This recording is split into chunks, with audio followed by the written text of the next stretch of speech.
नमस्कार, मी पंजाब तक हवामान अभ्यासक मुक्काम पोस्ट गोगळी धामणगाव तालुका शिंदे जिल्हापर्यंत. राज्यातील आजपासून परत शेतकऱ्याला खास करून अंदाज, कालच एक अंदाज दिला होता, पण परत एक अंदाज खास करून कशामुळे द्यायचा की राज्यामध्ये आता ऑगस्ट ते 2 सप्टेंबर दरम्यान राज्यात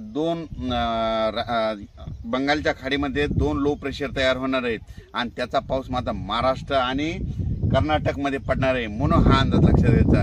म्हणून सर्व शेतकऱ्याला सांगू इच्छितो की राज्यामध्ये आजपासूनच काही भागात सूर्यदर्शन होणार आहे, पण 12 पासून मात्र राज्यात सर्वत्र सगळीकडे एकदम कडक सूर्यदर्शन होणार आहे. म्हणून ही खास करून शेतकऱ्यांसाठी आनंदाची बातमी. राज्यातील सर्व शेतकऱ्याला सांगू इच्छितो की राज्यामध्ये 12 तारखेपासून मराठवाडा, पश्चिम महाराष्ट्र या भागामध्ये चांगलं सूर्यदर्शन घडणार आहे. म्हणून हा अंदाज लक्षात द्यायचा. आता नेमकं 12 तारखेपासून सूर्यदर्शन कोणत्या कोणत्या जिल्ह्यात जास्त होणार आहे हे तुम्हाला सांगतो.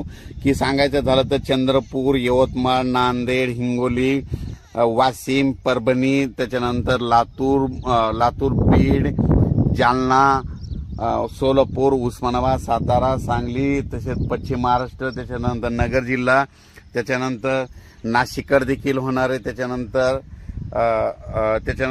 परत इकडं संभाजीनगर होणार आहे, जळगावकडे होणार आहे, बुलढाण्याकडे होणार आहे.